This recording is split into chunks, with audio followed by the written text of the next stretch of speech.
So here we are. It's questions for candidates this time, and I'm talking with my friend and colleague Jeff Adelman. He's running for Coral Springs City Commissioner. Welcome, Jeff. Thanks for joining us today. Mitch, I really appreciate you having me on, and I'm looking forward to answering your questions and letting the viewers, listeners know a little bit more about how I feel about my city that I've been in for over 40 years and get them to know a little bit more about me in this interview. So let's talk about how you feel about your city. And you have a tagline, community, compassion, and commitment. What do you mean by all that? Well, I took some time putting that together because when you're getting the campaign together, you're trying to think of what's the essence of my campaign. And well, community, I've been here since I was 9 years old. I went to Hunt Elementary School, Forest Glen Middle School when it was built in all portables. I was actually the first graduating class in the building that's there now. And Coral Springs High School. And I started my legal career right here in Coral Springs. I have raised two amazing boys in Coral Springs. One is at the University of Florida, Benjamin, he's a sophomore, and Jacob is a junior at Douglas High School. And it is just such an honor to be able to run for the city that you love, the city that raised you. To be able to do it, I mean, it's an unbelievable opportunity. So when you started your legal practice, you were working with your dad in Coral Springs? I worked with my father, Larry Adelman, for the majority of my 23 years as an attorney. My dad had a practice. It was Lawrence T. Adelman, PA, and then it became Adelman and Adelman, PA. And we are personal injury litigators, and we represent people. We're advocates. And he was a very important uh, mentor in my life and still is.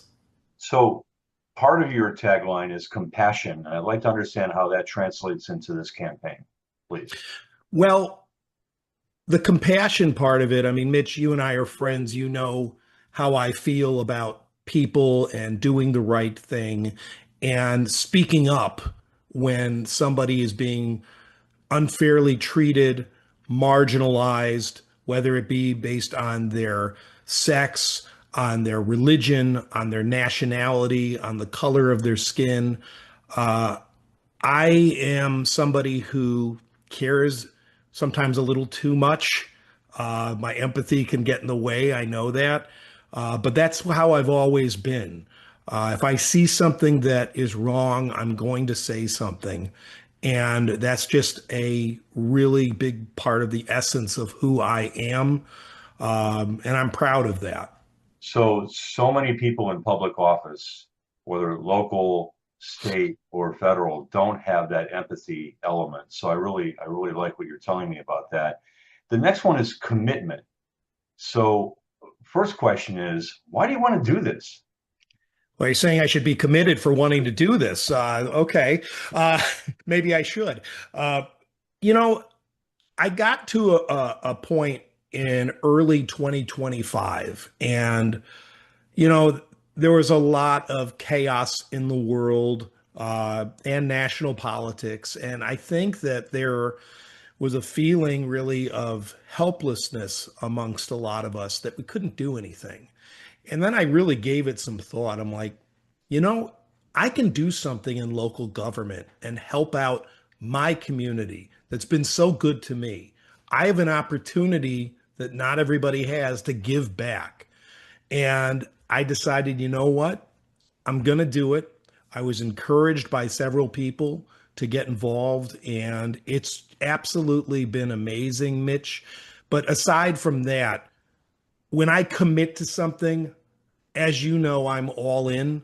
I was president of the American Board of Trial Advocates, ABOTA, Fort Lauderdale, during the pandemic in 2020.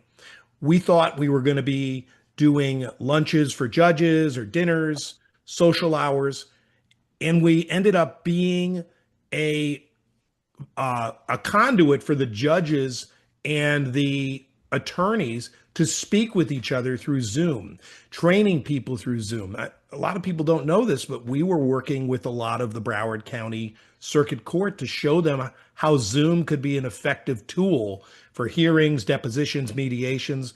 We never got to trials, but us doing that and Chief Judge Jack Tudor being so receptive and Judge Carol Lisa Phillips encouraging us, we were at the forefront, really not just of Florida, but of the country, getting this on board and getting things moving. And I think that by doing that, I felt like I was saving justice, saving people's practices.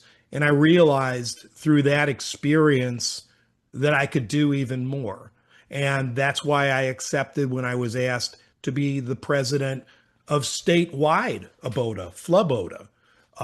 And that was truly one of the greatest honors of my professional career to be able to be the president of an organization of plaintiffs' attorneys like me, defense attorneys like you, judges, and bringing everybody together for a common purpose of promoting jury trials and giving people access to courts.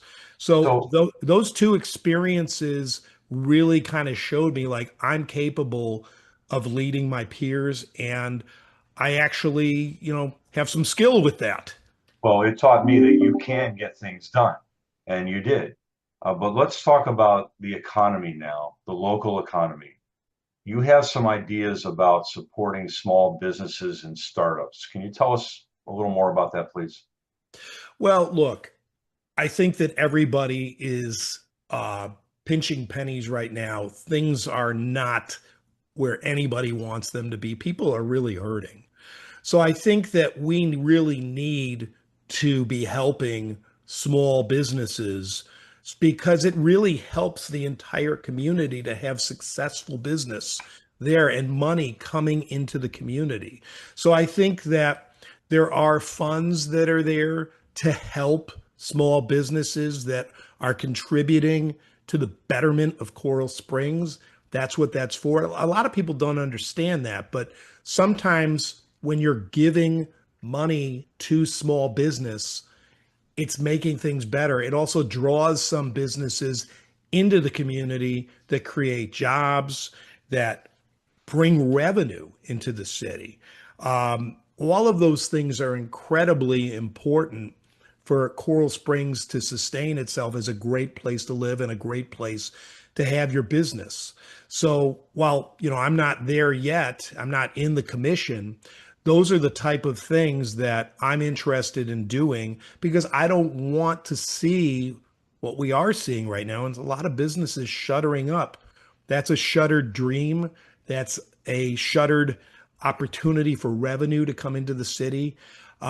We have to be smart about it, but we have to be forward thinking. How does this benefit Coral Springs? Have to And be clear. forward thinking and innovative and strategic, which you are. Let me ask you this. Right now in the Florida legislature, there's talk about property tax reform.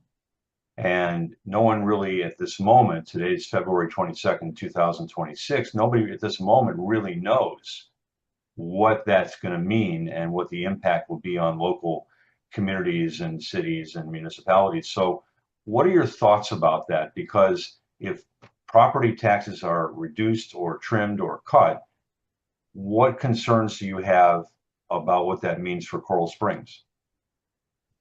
Well, I think that, again, there's a lot of unknowns here. I think that everybody can agree that Florida property owners need tax relief. I think that the numbers have gone through the roof of what I'm paying personally for property taxes and what my neighbors are paying.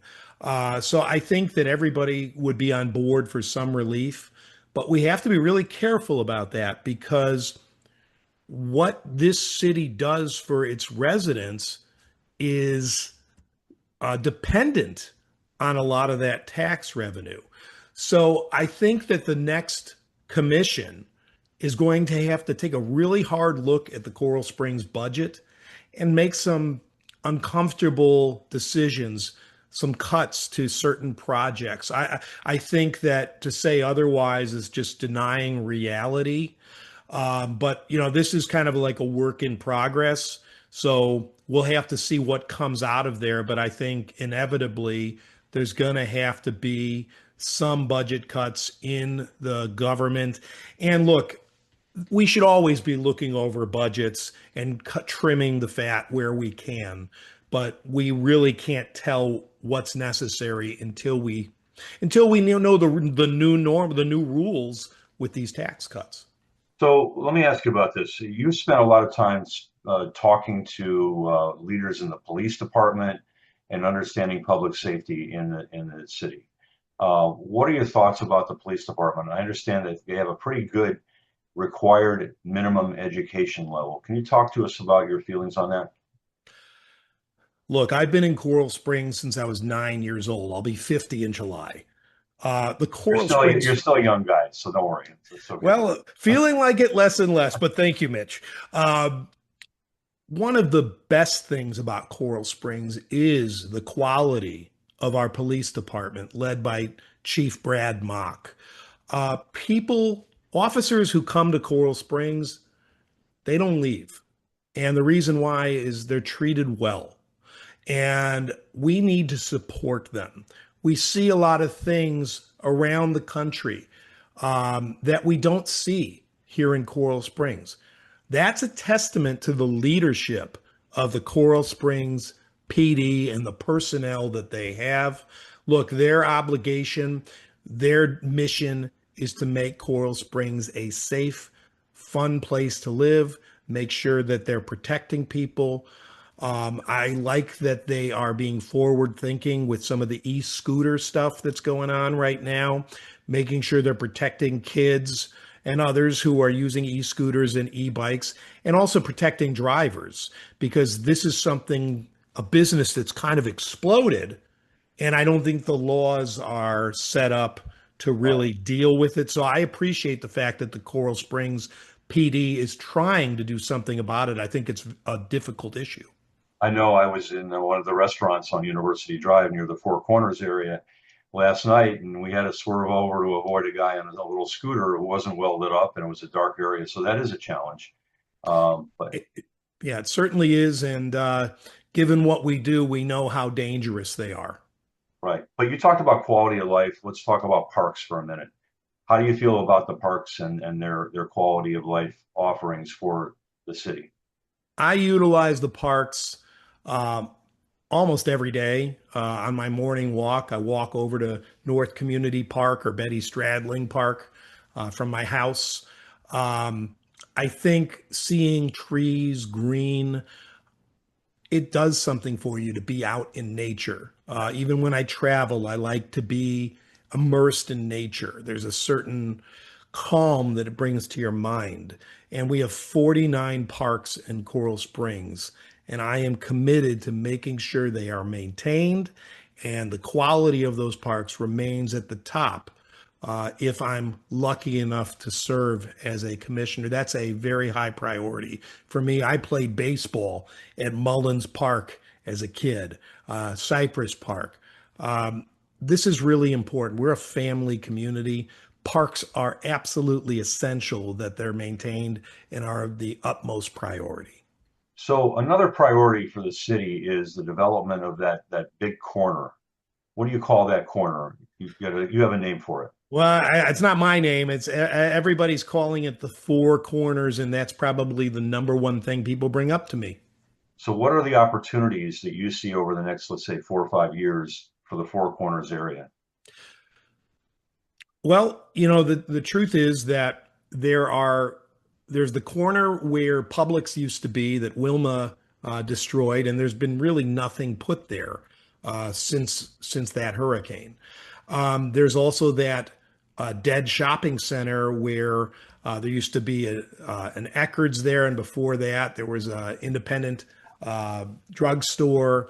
And it's an older shopping center, and the parking lot is closed off because there's so many cracks in it.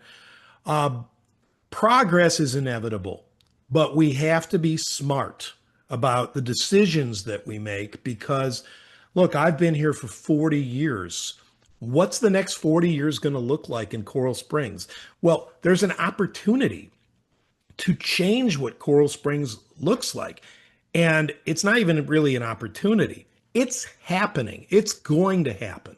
So we want to make sure that when people drive through Sample and University, that not only is it aesthetically pleasing, but that there's a destination there for people to go, that there's shopping, restaurants.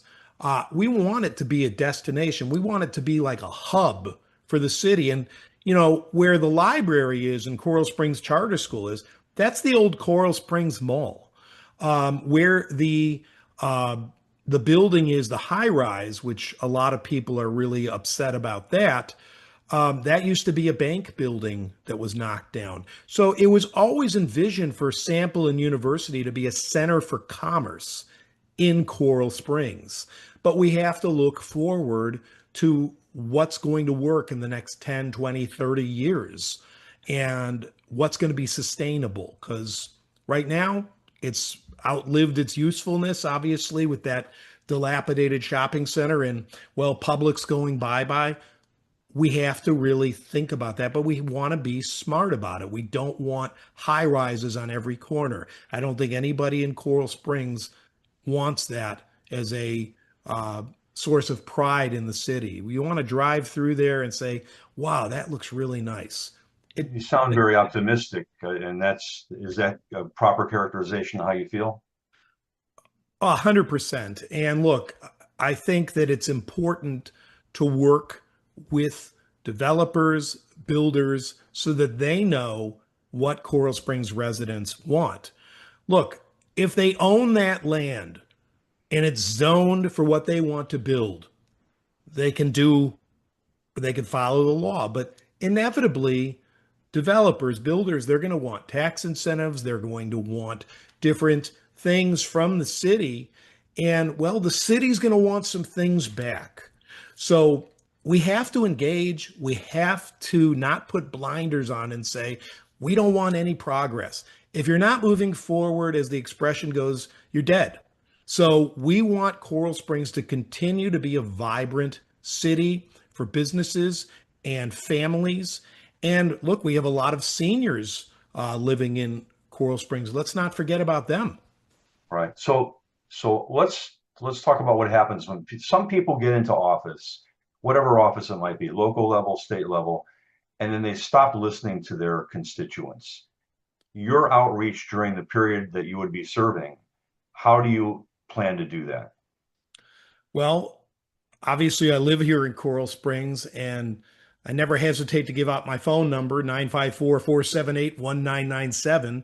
And the reason why I do that is I want to hear from people. I want to make sure that people who live in the city know that their voices matter, that they're being heard, that they have somebody that, Jeff, I don't understand this here. Can you explain it to me? Or, Jeff, I don't like this. Can something be done about that? I think that goes a long way in local government. Well, really in anything, but in local government, you can really do this. So I will think it you goes, include, I'm sorry to huh? interrupt you, but will you include going to homeowners associations, going to condo associations every once in a while to get that feedback from your constituents without them calling you?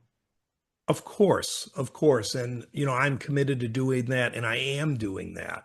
But I think that, to know that somebody is there listening and will call you back or text you back, meet with you for a cup of coffee. That's the kind of leader that I want to be. That's how I am in my personal life. So I'm not changing what I've been doing for the past 49 years. I'm just hoping to get a different position. But the way I am, what you're seeing now is how I would be. Okay, so some people in the community are going to probably ask you this question. This is the Sure. last topic for today, but this is important for a number of people. They keep hearing these two letters, AI. I call it always interesting, but other people think it's a concern. What does AI mean for the future year, 2 years, 5 years, 10 years for Coral Springs? And how would you approach it from a policy-making standpoint? Whether you like AI or you hate AI, it's here. You better learn it. and you better understand what it does. Personally, I use it because I will do my work. For example, I'll write a brief and then I'll go, take a look at this. Did I miss anything? And it will help you.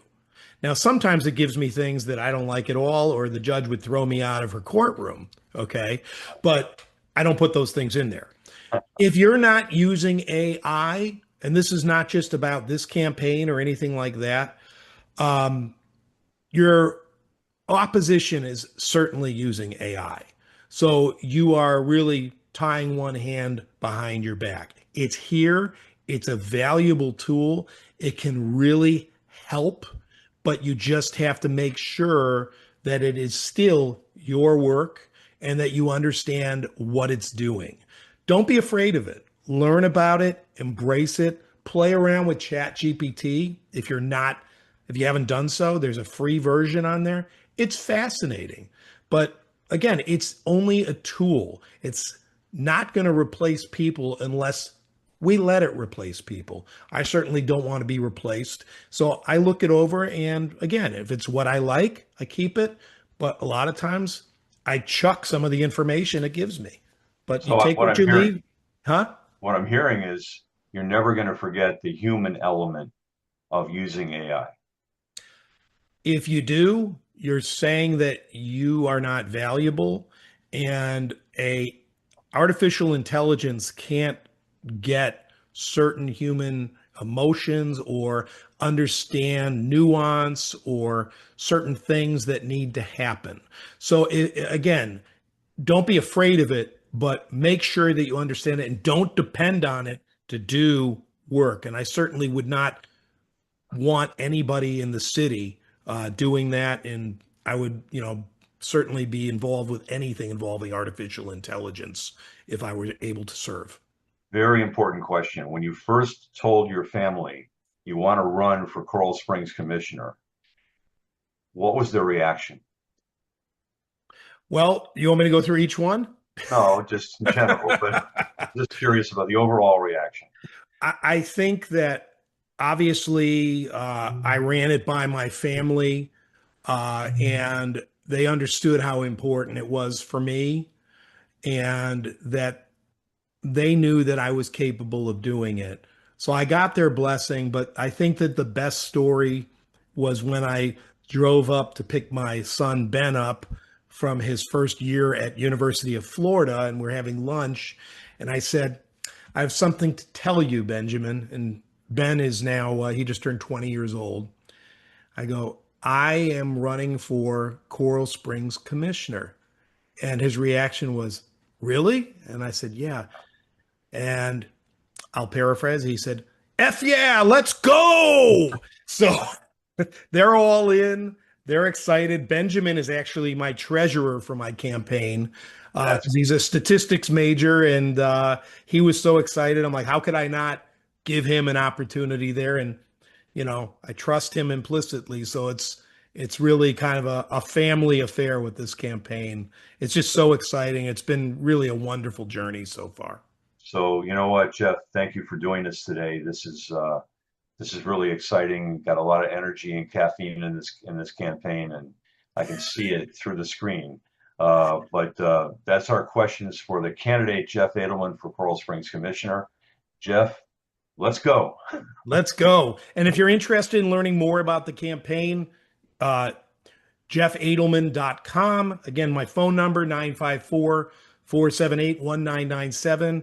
Or you can email me at Jeffrey, that's Jeffrey, not like my friend Jeffrey Simon, who spells his name wrong, jeffrey.adelman@icloud.com.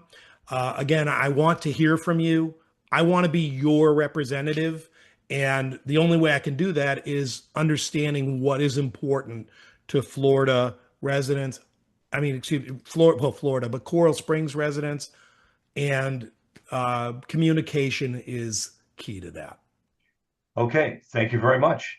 Thank you, Talk to you Mitch. soon. Take care.